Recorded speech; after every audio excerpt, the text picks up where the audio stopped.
Hello, everyone. Kyle. I'm not at A0Z. I'm Squaredrop Adventures today.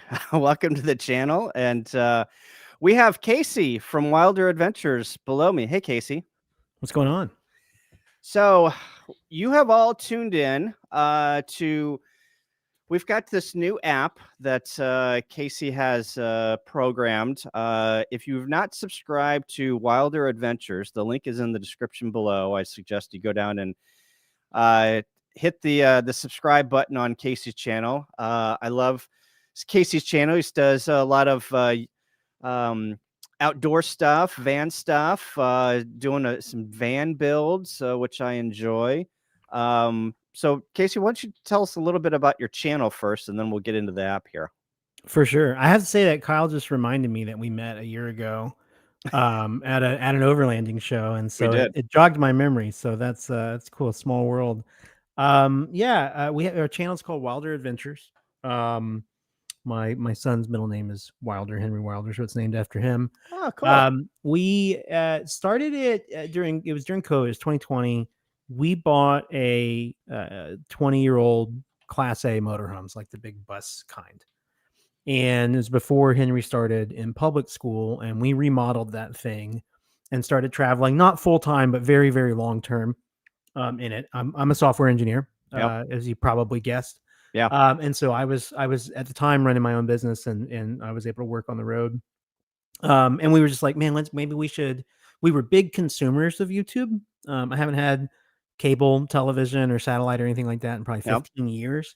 And so we were big consumers of it. And we said, man, wouldn't that be fun to document this experience of building this thing? And so we started a channel and have been running it for about 5 years. We're no longer in the motorhome. We started to pivot and built out my Jeep JK, did a rooftop tent setup and a kitchen out the back of it. As you mentioned, we did a van build. I'm about 2 years into that build. Yep. Second iteration of the build. When you saw the van last, you probably saw my coffin bed. Yes. My bed was like a foot from the ceiling. Yes, I remember that. Yeah. I ripped all that out in January. Did a totally new build series and rebuilt it this spring, and it's way better. It's got like a couch in it. It's fancy. That's cool. Air conditioning now. And so, yeah, that's continued ongoing. And I actually just took the rooftop tent off of my Jeep and put it on an old Army trailer I got on Facebook Marketplace. Oh, yes. I'm doing a trailer build too. That's kind of in progress. It's like built in my driveway right now. I saw that video. Yeah, the old Army trailer, and then you put the top on it to put the Army, the tent on. Yeah, it's like one of those like ladder racks, universal things for the back of a truck, but it works great, man. Yeah. Yeah, we've been doing YouTube for about 5 years. We also this summer we travel in the summers. I got a public school kid, so that's like when we can really get out there. We spent all summer in the van. We actually launched a new YouTube channel just for travel vlogging to kind of separate that out from the build stuff. So our main channel, I build stuff, work on it, send it. Yep. And then our vlog channel, we just like document the travel sort of episodic day by day. Right. So what's the vlog channel? It's called Casey and Paige Vlog. My wife, Paige, and I are the leading roles in that one. And there's links to it all over our main channel. If you go to Wilder Adventures, we put a link in all of the videos to. Gotcha. Okay. Good deal. So it's a little bit smaller channel. We got about 500 subs over there. But yeah, that one's a lot of fun. So if you want to watch me hit my thumbs with a hammer and build stuff, that's Wilder Adventures. And then if you want to watch me stub my toe on my van that I built, that's the other one. Got it. I'm glad that we got the rundown on the scope of work of the YouTube channels. So you mentioned you're a software developer by day. Yep. And you obviously you like the outdoors, and you probably saw the need of solving. You would like to disperse camp. I've noticed that from your YouTube videos, but you saw a need there was a gap between some of the apps that were already out there on dispersed camping in national forests, on BLM land, on these different, there was a gap.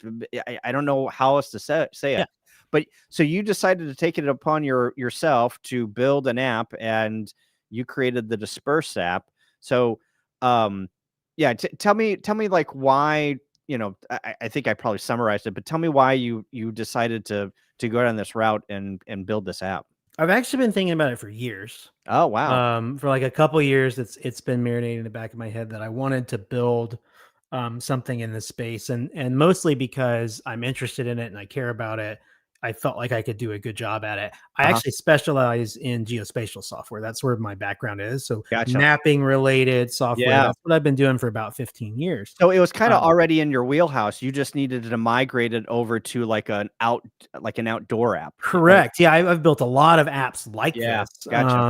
In fact, I've built one so remarkably similar to it that is based around mile markers and points of interest along public bike trails.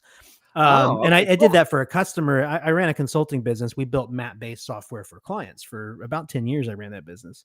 And in my day job, I now work in the civil engineering industry, and we're like mapping where bridges are and state infrastructure and stuff like that. Yeah, so I had the different versions of it in the back of my head, but it was this summer when we lived in the van all summer in Colorado as a family of three, where we've got pretty good. I'm from Arkansas in the Uh-huh. Ozarks. I've got pretty good national forests here, but Yeah. it's nothing like the infrastructure out west, right? Yeah. And we'll show you in the app because it's a very clear difference when you when you pan out that way.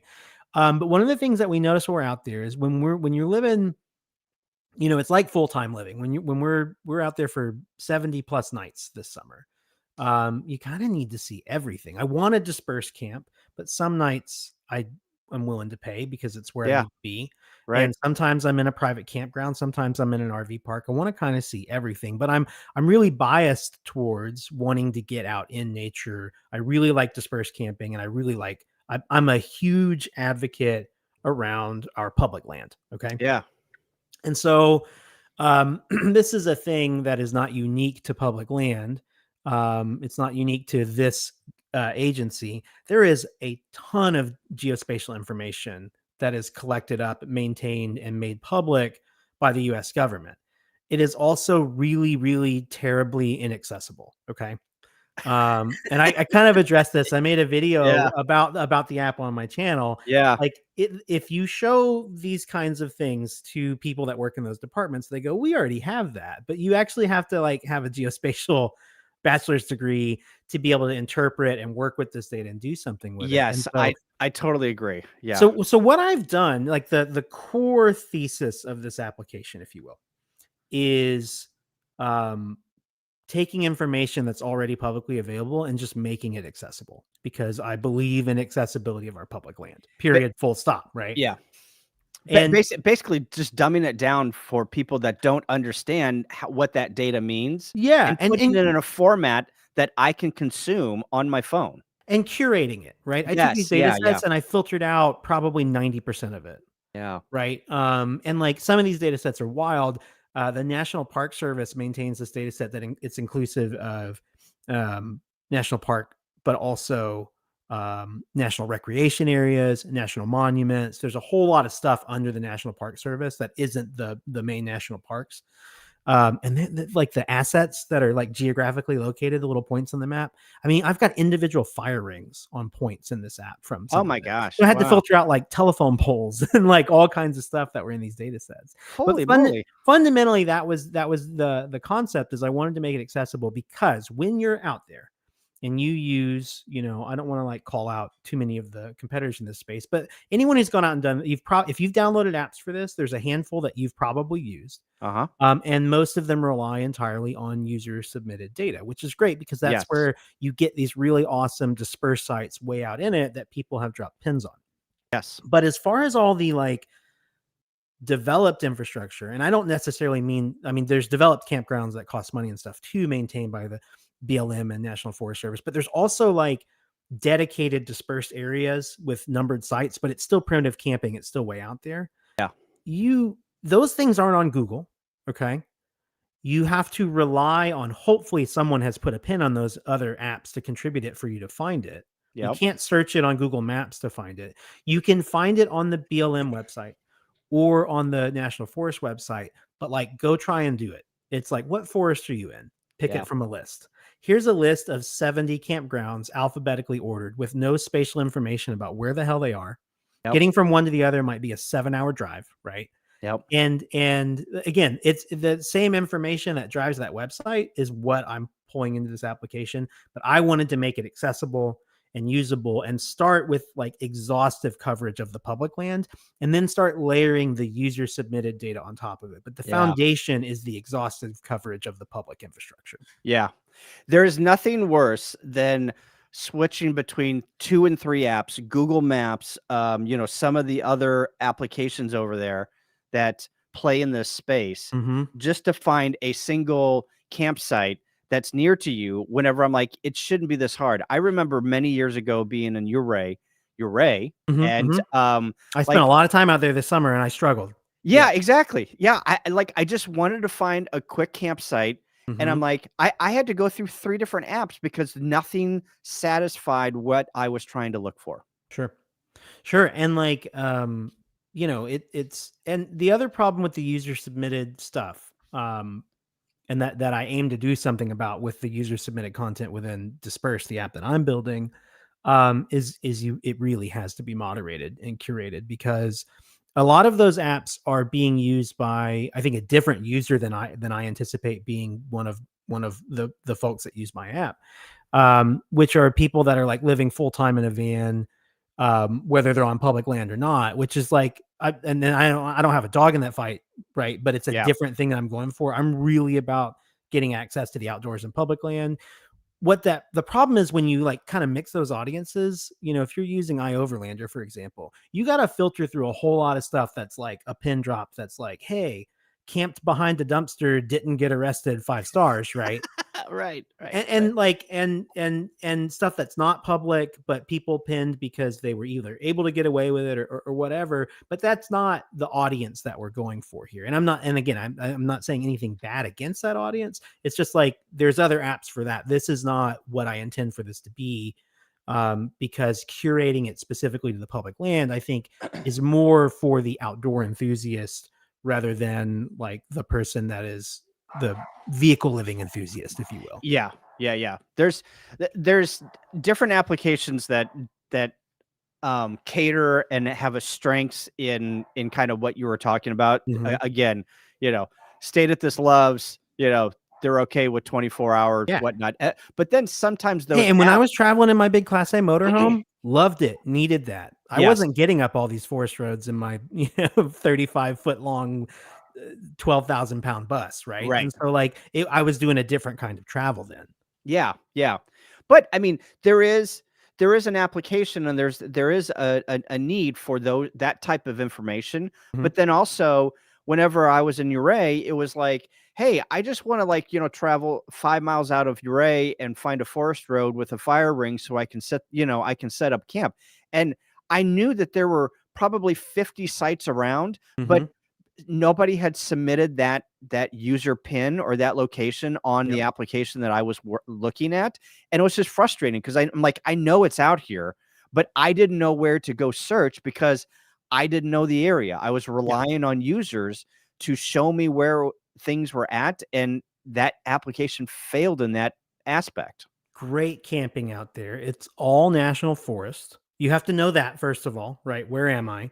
Yeah. And I want to say, what is it? It goes all the way down to Durango. Is that the White River National Forest, or see, I can't even remember. It's the I don't know. See, I'm in the background. I'm using my own app here to go pull it up and see if I've got the data on it. I mean, it's the San Juan. It's the San Juan Mountains. It's the San Juan National Forest. Yeah. You are correct. San Juan National Forest. So you have to know that, right? Yeah. You could have gone to the U.S. Forest website and then said, I'm in the San Juan National Forest. Maybe even also had to pick a ranger district. And you could have found a list of developed campgrounds with no clue where they are. And then you click on them and you get like, they have the geospatial data. I know because I'm using my app, but what you get is like from highway, 505, turn right at, when you see a 3-legged dog, you've gone too far, like those kinds of directions. Right. And yeah, you would have just had to know to look for that, or you could pull up a PDF of the motor vehicle usage maps and look for like the dotted lines and stuff like that, and then try and correspond that back to an actual map. So you bring up a very good point on. I came back from that trip and I bought a subscription to Gaia, And now, now I'm learning Gaia, and I pull down the motor vehicle use map and the US forest map, and I've got all these layers, and I'm like, you know what? This overlanding layer is great, but it doesn't show me everything that I want. I want, some more stuff here. And so then I'm adding layers and layers and layers, and before you know it, I've got too much stuff enabled, and I'm Yeah. like, this is too busy. I've already been overwhelmed. Yeah. And that's kind of part of what I've tried to address with this is I've really simplified the number of layers that you can pull up, the number of things that you can stack to I mean, this is just something I learned over my years of building like customer facing mapping applications, is that you really have to take a stance and curate the information in order for the user to have a good experience with it. Yeah. Um, I think Gaia is a fantastic tool for someone that really wants to get in and like do that sort of stuff. And I maintain layers in Gaia.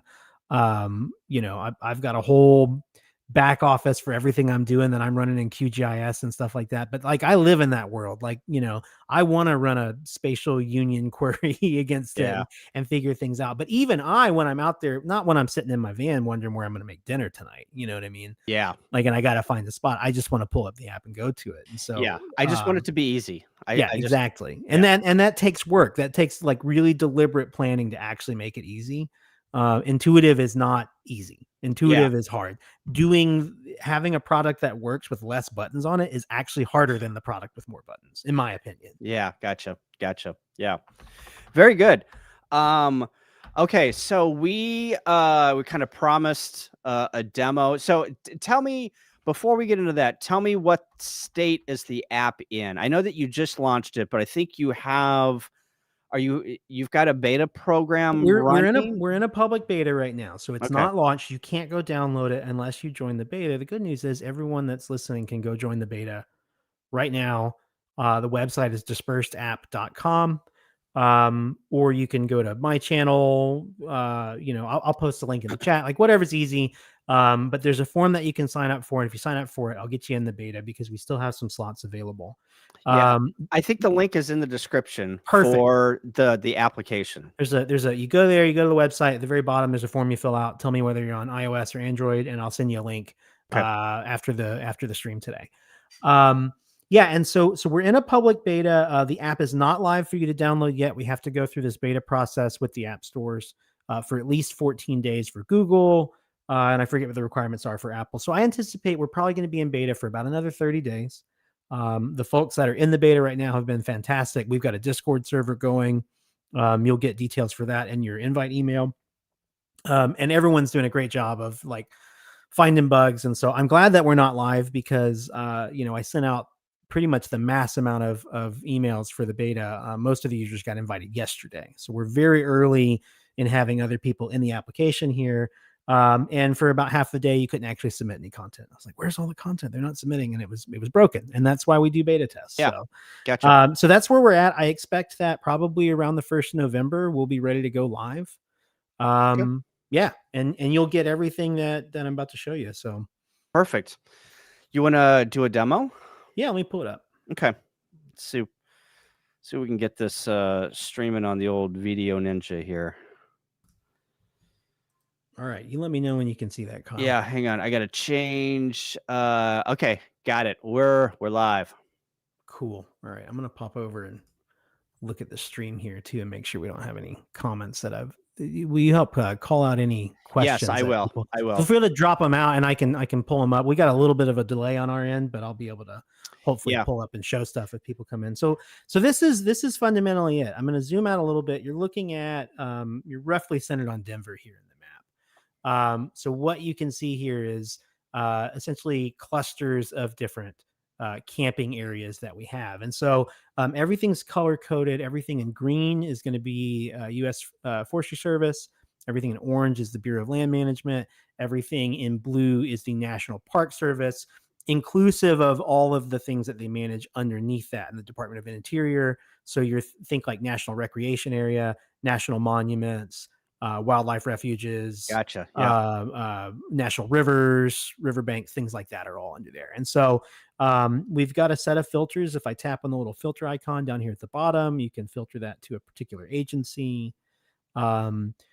This is all of their data. This includes paid facilities and free facilities. Although if you're just looking for free, you can filter down to just those free sites. And I really love visualizing data like this because it tells you there's such a really strong story almost immediately when I filter down to free, which is who's got the most free camping. It's the BLM. Okay. Yeah. See how much more volume we have on BLM sites here. Yeah. Whereas the Forestry Service has quite a bit more paid sites, developed infrastructure. I will tell you from like extensive experience, having spent hundreds of nights in these campgrounds, that's it's reflected in the fact that the Forest Service often has, even on like really primitive camping, a vault toilet that is serviced, a ranger that comes out and services. You see a lot more infrastructure in the national forest. But yeah, so you can come through and filter. I'm going to turn off our hidden gems for now. We'll come back around to that. But this is the public data that I was talking about. We have 22,600 campsites loaded up here. Yeah. So, and this is national. Yeah. And you are in, this is the great thing about what you have done. And I love it is you've taken all this information and you said, curated it. You've already got all these sites located. Like you didn't have to put together a user base. You didn't. No. Yeah. These are all crowd. This is not crowdsourced. It's all publicly source data. And then on top of this, you're going to be able to have users submit their data, but you've already got a huge database of stuff that you're ready to roll with. I wanted it to be useful on day one. I felt like that was good for the product and the thesis of the product, as I mentioned earlier, about accessibility of public lands. I also believed that it would be that this was information. The information itself, again, is public. You can go download these databases, but it's really not accessible. And I like the opportunity to offer that up. I also feel like this fills a gap with the other apps. And so from my perspective, I am very comfortable in a world. This is all free. Okay. Everything you're looking at here, I'm not charging money for this. I put a bunch of time into curating it, but I feel good about offering this up for free. If you already have an app that you use for like where other people submit their data, and I can just fill that gap that we talked about earlier that keeps you from having to bounce between Google Maps and the forest websites, then use it like that.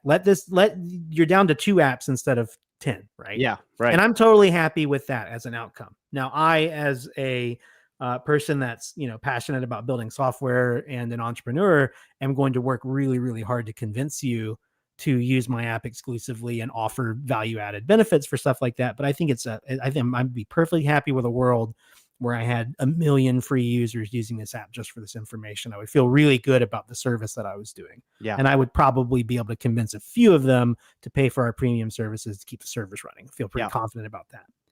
But yeah, as you get in, I'll zoom in on some of these and tap these. There are multiple data sets here. Like I said, even within the different agencies, the data itself is maintained by different ranger districts and different offices, and the quality of the data kind of varies from state to state. Colorado Forest Service tends to have really detailed data. It's really great. You'll pull some of these up and it gives you like the history of the mining town next to it. It was like established in 1887, phone numbers for contact. This one has pricing on it, but what we have done is we've categorized the main categorizations are which agency is it under? Is it free or is it paid? And is it developed camping or is it dispersed camping? So you can see this is a paid developed campground. And as I click around, we'll find another paid developed campground. Railroad Bridge here is a free developed campground, and we'll find dispersed campgrounds as well. And I'll be the first to admit that like it's the data that they provide. Some states have less exhaustive data than others. You'll find interesting things like a lot of these, you'll have the individual sites marked. For BLM, that's actually really handy though. So I'll zoom way in on this one. This is one where we've got like actually the individual campsites from this gypsum campground outside of Gypsum, Colorado. But BLM tends to have these like dedicated dispersed areas where they put numbered sites in the ground, and it'll be 20 sites down a road that's 30 miles long. And so it's really useful to know that, hey, if you keep driving 3 or 4 more miles, you've got another cluster of sites down that way. Yeah. One of the best things that I have found since building this, and again, I have all the user submitted content off, is this summer, wife and family and I were all down here near Gunnison at the Curacanty Recreation Area. This is gorgeous. I was just there in July. Where'd you camp? Some guy's name right off the what is the like Frank Holden or something. What's just right outside of Gunnison? Hartman? Was it the Hartman Rocks? No, it was on the so keep going, and it was on the lake. Okay, all right. It was on the lake, yeah. So it was just Stevens Creek? Yeah, Stevens Creek. All right, cool. Yep. So that's where you ended up. So here's the problem. We were coming through Gunnison. It was like 6 o'clock. We got an 8-year-old. He's hungry. We're definitely going to have to cook hot dogs tonight because that's our we have to get to bed soon dinner. And we looked and we could not find anything except these paid sites. Yeah. That's what's in blue here are these sites maintained by National Park Service, but it's a national recreation area. It's an NRA. And we camped here at Elk Creek. Got a great spot right here on the lake, but it was $20 a night. But we had been kind of ready for a dispersed site. We had paid for the night before, and we Googled and we searched and we went on iOverlander and we could not find anything else. And then I loaded this data up in my own app 2 weeks later and found out that right here south of Gunnison, and you didn't know this either, there are 40 dispersed BLM sites at these Hartman sites all up and down this road. No, I didn't look at them, right? Yeah. And we can pull this up in satellite as well. And you can actually, in a lot of cases, especially out west, see the pullouts. And yeah, someone had a couple rigs set up out here. You know what I mean? If I would have known that, I would have gone there. 100%. I probably would have spent a week there because it's absolutely gorgeous, So yeah, I mean, it was for me, that was a really cool, sort of lesson. Yeah. And you guys, look, this is real software. So you get to witness a bug. I've got a problem where sometimes we lose our clusters and they all stack up like that. So gotcha. Yeah. What I've found is if we turn these layers off and turn them back on, the clustering comes back. Look at that. So yeah, this is why we're beta testing, but this was such a cool, real example of oh my God, I was there not a month ago. And if I had known about all these sites, I'd have been in heaven, man. These things are way out, Yeah. I was passing through on my way to Uray. And all I needed to do was literally, pull into a site and cook some dinner and go to bed. And I was on the road the next morning. And I mean, the campsite that I had was absolutely gorgeous. Maybe later in the stream, I'll show. Oh man, right here, the reservoir is beautiful. Yeah, for sure. Yeah. But, I had to go to the camp host. I had to pay my fee. And actually, that's only online. If you can remember. Oh yeah. I had to reserve that online. So I had to pull out my Starlink. I forgot about that. That's right. I had to pull out my Starlink. I had to set that up. I had to go online. I gave them the credit card. And then I had to it was a whole thing. It took me an hour just to get registered. That is something I forgot about as we were talking about. That was the other thing this summer is a lot of that stuff has moved that way. The, filling out the little envelope and putting some cash in it and paying the Iron Ranger is not really how a lot of this works. And many of these sites in these more developed areas require reservation. You can't first come, first serve it, even though it's empty, which can be really frustrating. And for me, it just creates more reason for me to want to be able to get out. Yeah. Dispersed. All right, I got a banger for you. I know it's too late now, but let's go to Uray. You're gonna make me go back there this summer. Just south of Ironton. Where were we? What's that little town on the way up? Silverton. So it's on past Purgatory, Silverton. Yeah, you come right here on 550, and gosh, it should be anywhere right down here. South Mineral. Yeah, South Mineral Campground. I've seen that one. Yeah. So this one actually is not marked on here. In between right here, Sultan. So Google has this one. It's not my data set. I'm going to go check that out. There's actually more than Sultan 2. There's this Anvil. Right here is on Mineral Creek, and the sites are right along the river. and it is nice. just an absolute gorgeous campsite. And so this is a perfect opportunity for me to talk about our hidden gems, Okay. which are the user submitted campsites. And the fact that this is not here makes me sad because it's a beautiful spot. So I'll turn our hidden gems back on, but we don't have any here. Okay. But the way this works is you just come in and you submit a site. We require a couple of details for a hidden gem to be submitted. It has to be free. It has to be dispersed, and it has to be on public land or otherwise posted that camping is legal, because there are city parks and stuff like that that have signs up. But like no behind a dumpster, no parking on a street.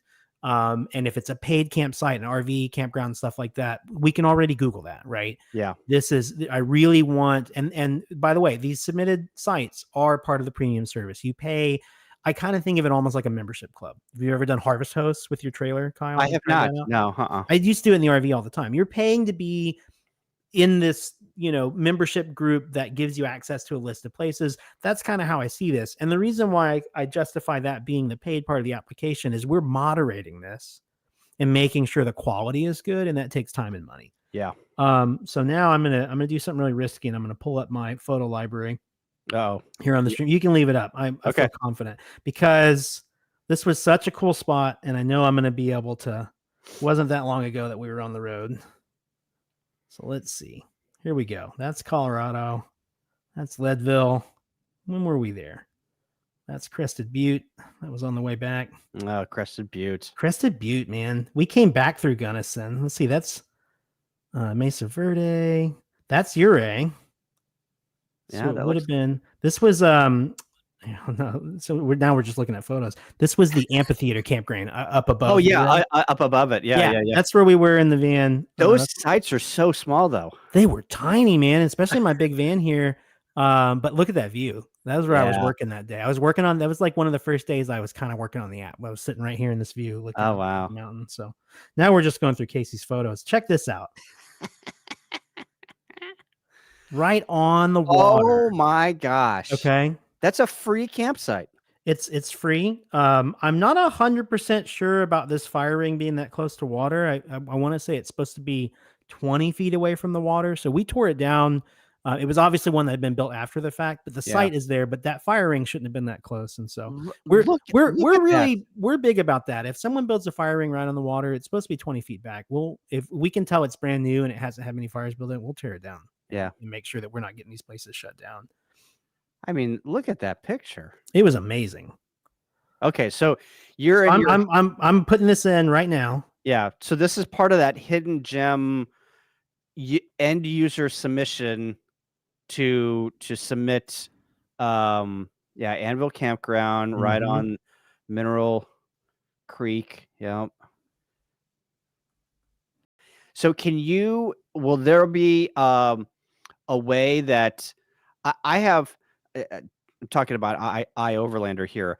I will be in a campsite or somewhere that has not been submitted yet, and then I will come back later, like you come back later. I'll take a couple of pictures and then come back later and submit it. But the thing that on iOverlander is it's very hard to get the pin in the right location because I really wish that iOverlander sucked in all of the metadata from the picture. So I don't have that in the first version, but it's absolutely what I'm going to do because every modern smartphone is these are all GPS tagged. Exactly. Right? And that's what I actually want people to be able to do is to go through your camera roll like I just did. And like that was a banger, right? Yeah. And have it pull from it. Right now it doesn't. I did have to navigate to it on the map. And we do give you the ability to come in here and fine tune it, Yeah. Gotcha. As I recall, we were kind of in this gap between these trees right here. So I'll confirm that. Cool. And I'll submit it. And so here's what's interesting. I think it's not there. It's not on the app. And that's because we moderate this. Yeah. And I've got a whole back office for this that we built. Let me see if I start sharing other stuff, are you going to be able to keep up with me moving around a little bit? Yeah. Hang on. I'm going to remove so you can go ahead and share. I just haven't added it to the scene. So you can tell me when. Yeah, go for it. Okay. Here we go. You're on. So this is my back office back here. Okay. And I just refreshed the page and you can see I've got a pending and this is the submission I just made. Yep. And so this goes into a queue where currently my wife and I come through here once an hour or so, and we look at the queue of these things, and we can look through it. I take the pin that you put. I actually cross-reference that with my geographic. I also have the land boundaries for the public land loaded up as well. So it gives me a gut check right off the bat that I can see it actually intersects with Colorado Forest Service land. I look at the description photos, and I just press the A button, and that approves it. And so I'm going to flip back to the phone here. I'm going to make you juggle windows again. Yep. Okay. I'm out. All right. Let's see. Phone's back. Yeah. Okay. Added to the scene. Okay. We're cool. Good. And I'll just zoom out a little bit, which will trigger it to reload, and you can see my Amble campground in there. So this is all happens in real time and live. Yeah. I love watching the sausage being made. Isn't that cool, man? For me, it's like a model train set, just watching it go around, and I get excited about it. It's great. But yeah, I do have a bug right now with our submitted sites. It's not showing the description I typed in. So we'll be making some more updates. But in addition to this, there's also a check-in and review system for other people to come in and leave a review and drop a photo. And what's cool about that is we then take like the submitted photo from whoever originally put the site. They get to set the cover photo. And then we stack those, and you can pull them up as a gallery. Yeah. And so as people, like you're probably used to with Google Maps, as people add things, it goes. But like one thing that I think is just kind of a fun little gamify thing about this. Let's see. I lost my clustering again. We got a couple of questions in the chat, so whenever you get to a stopping point. Yeah, I'll just I'll show you one of my other spots that I really liked. But I mean, you just said so. This is something from the curated data set, not a user submitted. If you're the first to review a site, you get to set the cover photo for it. Oh, okay, so I think that's fun. And I do have a review screen for this as well. So don't get any ideas. Okay, I will see it, and I will reject it, and I will ban you. You just said something very interesting that we in the ham radio sphere are talk about all the time about growing the hobby is the gamification. Sure. Yep. And if you can put some type of gamification or award system or whatever that may be with an app, man, does that drive everyone to that app to be number one. We all enjoy that, right? Right. And like in the geospatial world, if you're old enough to remember Foursquare, yes, they like mastered this with like just being the mayor of the donut shop on your block, and all of a sudden people are buying donuts 4 times a day, and but it works. And I think if you're heavy-handed with it, people are kind of like over that. Yeah. But I do think there's a right way to do it. And I will tell you that I do have a plan within the app, because once you are in the app and using the paid features, it's a marketplace. Okay. And so the thing about marketplace applications, it's a age-old dilemma with anything like this. It's like, think about Facebook Marketplace. Okay.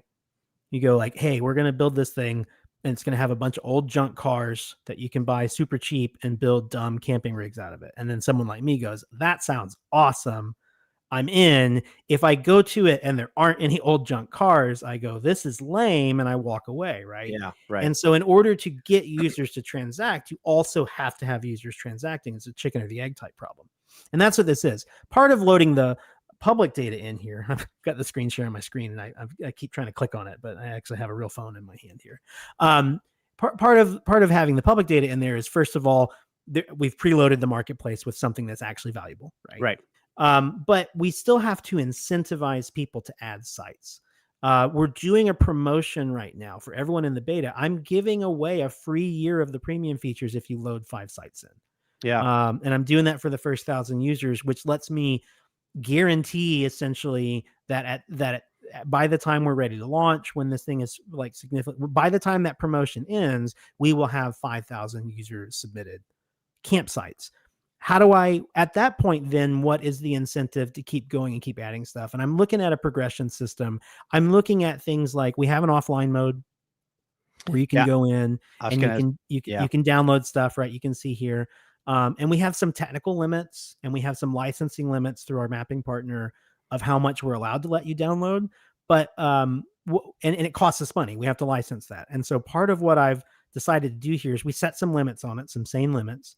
You can't like download entire states. You can pick up to 20,000 square miles. What I'm thinking about doing though is breaking that up into chunks. And like as you upload more, submit more sites, you move up through like a sort of a level progression that lets you unlock more download slots Yeah, and unlock gotcha. and just get a little bit more functionality. I don't want you to pay more for it, but the idea of like to get the most out of the app, you have to contribute to the app. Yeah. Because that's how a marketplace works, right? We can't all just be consumers. Some of us have to be producers. And so we've got some ideas on how we can do that. But again, these features are all there, but maybe we'll have some extended or added versions of it. What I don't want to do is have a Platinum Premier Pro Plus membership that costs, $50 or a month or whatever it is. I'm sticking with a $299 price point. I don't want to have a bunch of crazy pricing tiers. So anyway, that's just kind of some of my ideas on gamification here. Yeah. And if you're an avid camper, that $299, I don't think that is not unreasonable. I pay for Gaia annually. I forget what that is. That's and $60.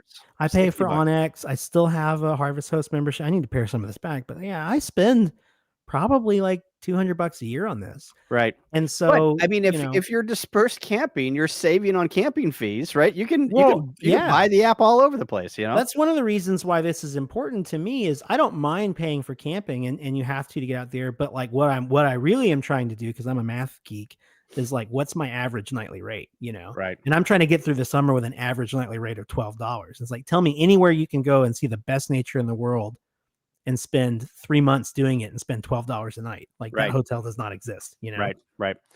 All right. We've got some questions here. Dave, KB5UTY. Hey, Dave, what's going on? He asks, will it filter for terrain or accessibility? So right now, no. What I want to do is, so I'll pull back up our check-in system. Check-in being like a review system. So as I come to check-in right now, it's really straightforward first version of the app. What we're going to add here is a number of really simple. I'm a big, like you'll hear me say over and over, talk about user experience and those kind of things. I really want to make a really simple user interface for this, where you essentially have a series of buttons. Maybe comparable to like these filter buttons, just to give you like a object example here of like things that you can toggle off and on really easily with a tap. I'm just tapping this with my finger to be clear. And putting that in the review interface and asking really straightforward yes or no questions like tap which vehicle you came in, and you tap car, truck, 4x4, motorhome, horse, on foot, whatever, right? Right. And road quality. Tap between these three things, and cell coverage, tap between these three things, and do that a bunch of metrics where it's really easy, right? It's not a painful process to fill it out. And then I'm a stats guy. I would love to do aggregate statistics across those things and then start to make informed decisions and actually curate that information up and surface it where I can filter by four-wheel drive accessibility, right?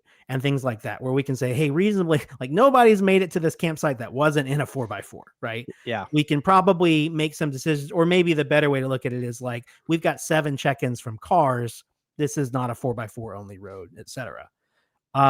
This is also like down the road, and I'm kind of letting some secrets out. I'm actually actively working on digitizing the MVUM maps, the motor vehicle usage maps. It is a pain. I understand why Onyx is spending $1,000 a second to drop ads in my Instagram feed about their their dispersed camping layers, because they must have spent a bunch of money digitizing this. Yeah, it's been all over me. Dude, they're everywhere with it, and like this is me just being like a crazy entrepreneur capitalist type. I'm thinking about putting it in the app for free. And I'm just like, wouldn't that just chap somebody's ass? You know what I mean? Like, we spent $1 billion on it and this dude just gave it away.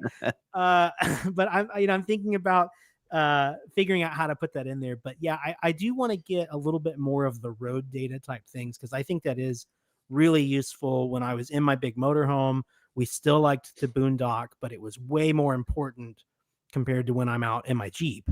Yeah. Of worried about, am I going to be able to get up this road? How tight is it? How tall was it? Et cetera. Right. But no, not right this second, but we've got some stuff in the works on that. Okay. Jeff initially asked, do you have state locations? And I asked him for a follow-up, and he said, ran by the state. For example, I believe Kansas State Wildlife Land is free for 7 days. Yes, there's a lot of state level boondocking. I don't have it.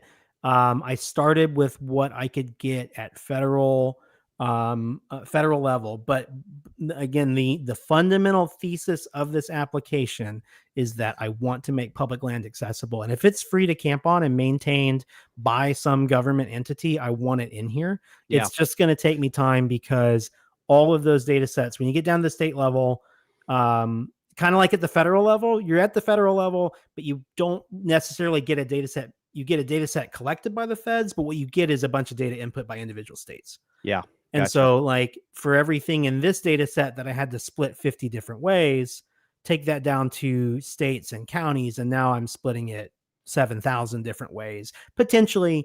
But I do think that I am collecting some statistics about where my users are, and I'm going to use that to inform where I go first. But yeah, Arkansas, Game and Fish, there's a lot of it. In fact, we're already have so much content in Colorado, but the Colorado Wildlife Association, there's a ton of stuff there. Yeah. So state level, and I think I would probably go so far as to probably put state park data in here as well, because we do have paid sites. I would like to go that far and get down to the state levels. That'd be great. It's just that'll take time and resources, and hopefully the first version of this app can fund that endeavor a little bit, because that'll be a lot of work. But yeah, I'm up for the challenge for sure. Okay, I gotta highlight this comment. Colin and VK, this is a ham radio thing, seems to be missing all the campsites around me. Colin lives in Australia. Yeah, I don't have those. I don't. I think that might be out of scope of work for Casey.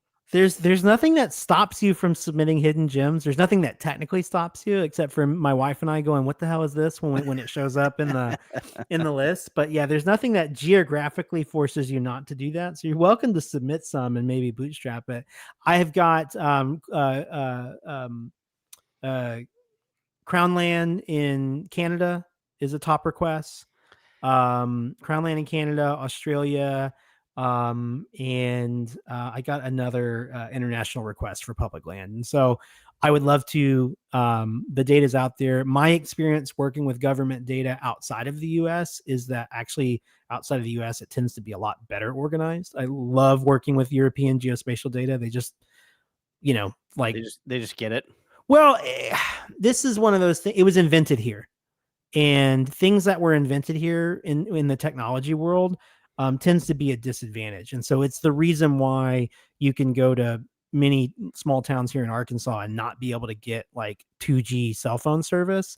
And then like third world countries will be completely canvassed in 5G, is because when you adopt afterward, you get to start with the best technology. And we spent billions of dollars on pioneering infrastructure, and then it's really hard to justify upgrading it, if that makes sense. Gotcha. And so what happens is, like in Europe, there was some lag behind like this kind of stuff. And so like we're still having to put this spatial data into government systems built in the 80s. And as I get through and I start parsing this data, a lot of the like field names for these descriptors and stuff are really, really hard to understand, because they can only be 8 letters long, because it's going in some like COBOL mainframe that someone built, 40 years ago. And so, yeah, I think that has a lot to do with it, is just the recency of it makes it higher quality. Okay. Gotcha. A few more here. Dave is digging this, man. He's like, exactly. I just want to know where I can boondock my 22-foot camper. Hell yeah. And then Jeff B, I think, Jeff, if I'm thinking that you're the right, Jeff went camping with us in Ouray in Colorado. Yep. He does a lot of boondocking. He also asked, does Corps of Engineers have any free sites? Corps of Engineers are really, there's a ton of Corps of Engineers developed stuff here, because we have a ton of lakes and the river system, basically everything feeding into the Mississippi River down here. We have so many dams. It's all the way to up and down. I would say that we have more Corps of Engineer sites than we have forests and state parks combined here in Arkansas, at least. I don't have that data loaded up. Around here, I can't think of any free ones. And so I don't know if that's just a regional thing or possibly even just a personal ignorance thing. So here's my neck of the woods. It's a little less, there's no Yeah. orange stuff. I thought this was fun. If I didn't mention it earlier, we have the land boundaries as well. As you zoom in, you see this green box here. Yeah. You can tap on that and see Exactly. if where we you're at. have the agency data. In the forest, we tend to have the forest name. Some of the BLM data, they gave us one polygon that represents the entire state. And so we can't see the different districts and stuff. But I did find, and I won't be able to find it again, but I was so surprised. I found this tiny, like 3 acres of BLM land in Arkansas that I had no idea. Here it is. Look at this. See these orange polygons? Yeah. This Bureau of Land Management just owns like 3 random mountains outside of the National Forest in Arkansas. It's all landlocked and there's no infrastructure on it. But Wow. you bet I was pulling up maps on it because BLM is really a lot less. National forests, they put out the motor vehicle usage maps, and it's like you can disperse camps along these particular roads on the right side if you're within 200 feet of the road. Like that's how it's regulated. BLM is basically like, hey, if there's already a fire ring there, have fun. So I got to figure out how to hike out to these like random 4-acre squares out here behind this guy's barn in Arkansas and see if I can go camp on this mountain. But yeah, there's random BLM land out here in the middle of Arkansas. Interesting. I thought BLM land only existed basically, west of Kansas. I thought so too, but look, here's a couple more of them. They seem to be in like the little 1-acre grids. And my assumption is that this was owned by some archaic agency, perhaps having to do more with farmland under the Department of Agriculture, and at some point got grandfathered in and they said, hey, BLM, you manage this now too. Gotcha. Yeah. Interesting stuff though. I love the data. There's always forensics in the data. Yeah. Right. Let's see what else. Let's see. Let me scroll up here. I think that we had, I don't know, probably at the height of this, about 20 people on. I'm sure that they're going to be a lot more views later. And you'll publish it, where we can. Can go back and watch it. Oh yeah. It'll go live or be published right after we hit the stop streaming button. So it'll live on the internet forever. Cool. I'll share it on our channel and with our group on Discord as well. Yeah. I think that's all. Colin and VK in Australia, a couple of funny names. Dispersed camping is called free camping here. Boondocking is also just called free camping. Yeah. Yep. Or bush camping. Bush camping. I think boondocking gets used more in the RV world. That's where I started hearing that. Yeah. Dispersed camping tends to be I hear people saying that when they're close to the infrastructure, because it's like on the signage and things like that. Yeah. I think if you get away from a bunch of like national forest land and you say dispersed camping, people look at you and go, what are you talking about? Yeah. Yeah. Yeah. Very good. Okay. We've been streaming about 50 minutes here. Casey, anything else you want to show off in the app? Got anything else or we've got our land boundaries. I showed the offline mode. I think that's really everything that's in it today. Okay. We do have the ability to search for a point of interest. And so this just lets you easily jump around the map if you're planning a trip down the road. And obviously you can tap the location button and find your area. But if you want to go search for an area, you can type it in there. But really that's it. I wanted to keep the list of features for the launch pretty slim so that I'd actually get it done and actually get people using it. But I've got a really long list of things, as I mentioned earlier. I'll show you one thing. I'm going to move us to another window real quick, if that's all right. Yep, go. Let me remove you from the scene. All right, go. Let's pull up. So this is my QGIS. This is sort of my back end here. Oh, yeah. We were going to... This is all my raw data that this is not what drives the app, but it's where I do all my like filtering and stuff. And so these are all those sites that I can, let me turn everything on here. Turn all these features on. And this is stuff that because you live in this world 8 to 5. Yeah. If I brought this stuff up, I would have no idea what I'm looking at. I mean, 100%. I could probably get a notion on what I'm, looking at, but some of these words and some of the filters don't mean anything to me, 100%, but they mean something to you. Yeah, it does. Yeah, it's all geospatial stuff, and I'm trying to figure out how to like quickly turn all these on. But you can see I actually have a bunch of stuff turned off here. Yeah. But like Right. there's just so much stuff in here, climbing areas, picnic sites. So like Yeah. there's a whole bunch of other derivative like applications you could put in, but you can see they're all color coded here. But yeah, this is sort of my workbench where I prep the data. And I was gonna show you maybe something that I'm cooking right now. And so this is my very first digitization of a multi-vehicle usage map. Okay. So work in progress here, but I like love it. you can see essentially it's flagged true or false, and that the true is it dispersed camping allowed, or bush camping for our friends south of the equator. And it's a dash line if it's false. And so you can see all these dash lines. So Yeah. I do have the data set. This is another public data set of all of the forest roads and trails maintained by the National Forest Service. They're all, this is not like in that underlying base map. That's something I can turn the street map off below. Oh And you yeah. can kind of Gotcha. see it better, Yeah. right? Right. And then what I've done is this is actually interpreted right off the PDF. Have you ever seen a MVUM map? It's a I, drawing of a map, you know. yes. Yeah. Yeah. It's a PDF document that you can print out. They print them out. They don't maintain digital. They maintain the roads, but if I go look at like the information on one of these roads, I can pull one up here.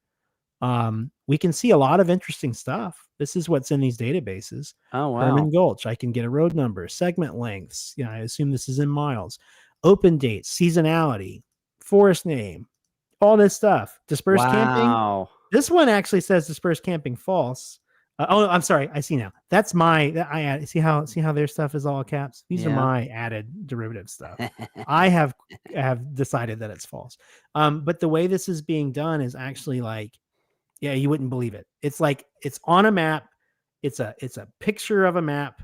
It's black and white, and the roads are dashed, and then there's a little table at the bottom, kind of like this, and it says if the dashes look like this, dispersed camping is allowed, and then it's got a list of the road numbers, which would be like these IDs 247.1, and a list from it.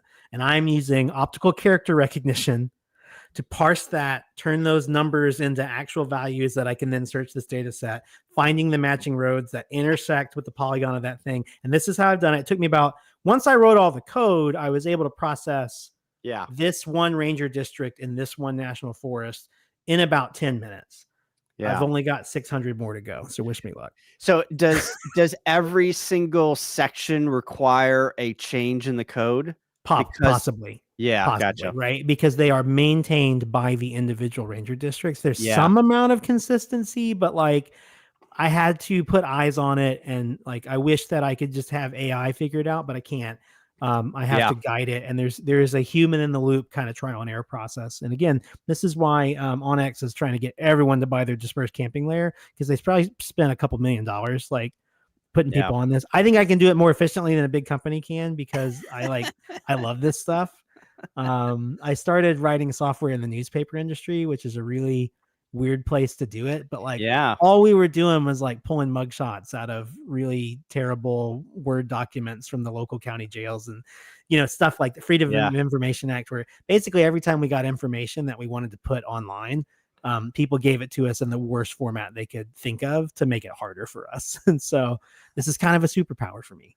Yeah, this is what's coming. I'm working on the road. Someone asked about the road quality. I'll show you. There's other great data. This is also like all the same data that's behind Onyx off-road if you want it. So like, if you don't want to pay for Onyx, you can just go download this and load it up in Gaia, and you will get, is it open for trucks? Is it open for buses? Is it open for motorhome? That stuff's all there. What you won't get is like the trail ratings and the 1 out of 10 kind of stuff that you get from Onyx. But gotcha. Yeah, I encourage everybody to come play with this data. It's not necessarily accessible, but it's all here. Yeah, I had no idea that was there, Yeah, you can just Google, geospatial data MVUM, and you will find a .gov website that lets you download this file. Wow, interesting. And you can open it up and stuff, but like, to make it usable in an app, then there's like 5 years of learning, a bunch of software stuff. But like, what is this app that you're using? This is QGIS. It is an open source workbench for geospatial software. Okay. If you've ever like gone to the city or county website like where you live to report a pothole or something like that, Uh-huh. you've probably interacted with something called ArcGIS. Yes, that's what my ArcGIS city maps. uses. Yeah, yeah. Okay, so ArcGIS or ArcGIS made by Esri is like the big commercial player.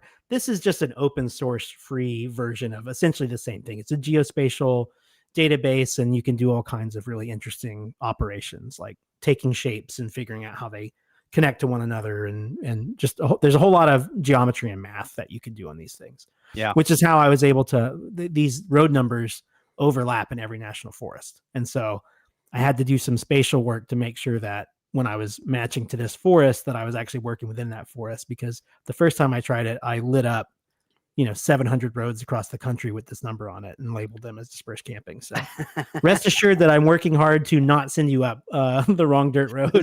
Yeah. Thinking that it's dispersed camping. I'm checking my work here. So very good. Very good. All right.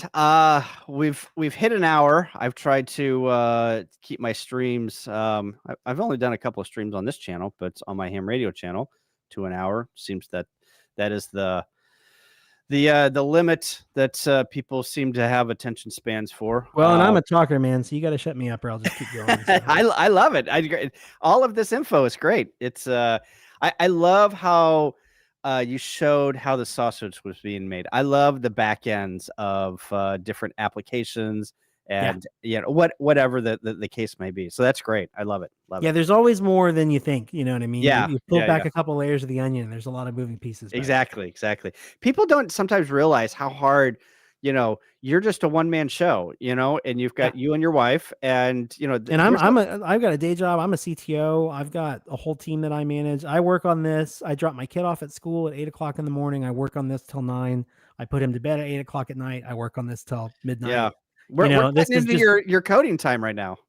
For this? Yeah. I mean, this is, I could be delivering features and fixing all the bugs that I discovered today. We gotta let you go. I probably will. I got another hour and a half left in me, so I'll probably be working on the app tonight. All right. Very good.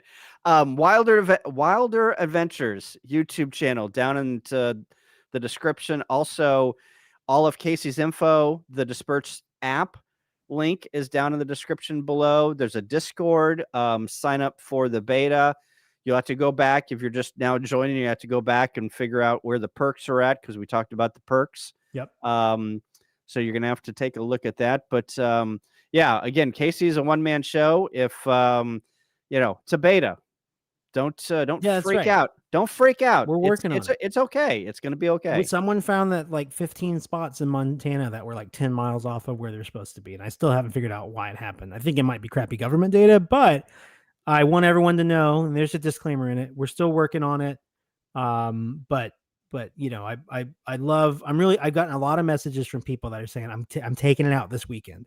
So I'm really looking forward to this weekend while people are out using it. And I really, really hope I don't send someone on a wild goose chase up the road to a campground that's not there.